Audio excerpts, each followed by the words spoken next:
So you're telling me that I have to go from watching the Olympics, some of the best hockey we've seen in the last decade, to talking about the 2025-26 Vancouver Canucks again?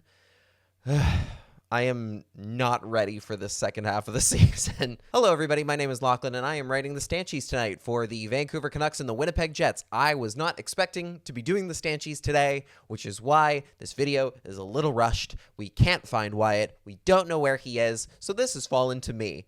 I'm kidding. He's on vacation and he forgot his laptop. That's why I'm here. Everybody is tired of the Canucks and everybody is tired of talking about hockey. Thankfully, we actually do have something more interesting to talk about than what is effectively a meaningless game between the Canucks and the Jets, two teams that are at the bottom of the standings and not doing anything anytime soon. What we do get to talk about instead is that Tyler Myers is being sat out by the Canucks tonight for precautionary roster management reasons, which means there is likely a trade imminent that involves Tyler Myers. When it comes to players the Canucks were likely to trade ahead of the deadline, there were names that were front of mind, like Evander Kane, Teddy Blueger, Jake DeBrusk even. Tyler Myers was nowhere on that list for me. I fully didn't expect that. And that's not to say I don't think they should trade him. I think, in fact, he's a very good option for a player if you want to maximize the returns and maximize how quickly you can do a rebuild. Tyler Myers is a perfect example. He's a player that's actually done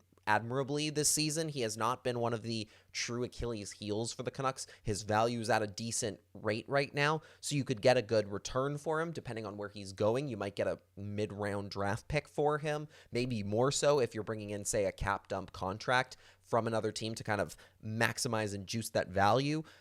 Tyler Myers is a player that makes a lot of sense for the Canucks to be trading, more sense than I thought in some ways that I thought that they were going to have about this rebuild. I thought they were maybe going to play it too safe, that they were going to focus solely on the players who have expiring contracts. Tyler Myers is a player that does bring the Canucks value in the current day, but you can get a good return for him. So it makes sense to make that move and pull the trigger if a good offer comes their way. And it sounds like for the Canucks, a good offer has made their way to Jim Rutherford and Patrick Allvin's offices.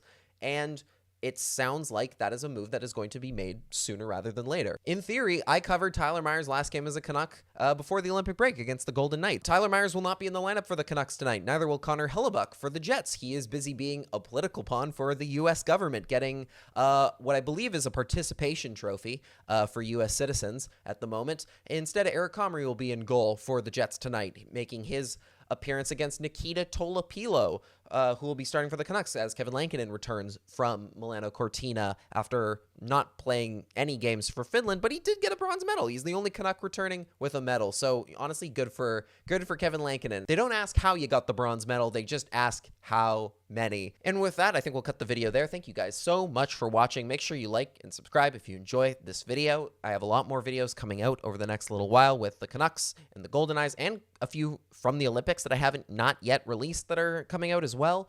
So make sure to subscribe to get those in your inbox later. And make sure to read the Stanchies after the Canucks and the Jets at 7 p.m. on CanucksArmy.com. See you there.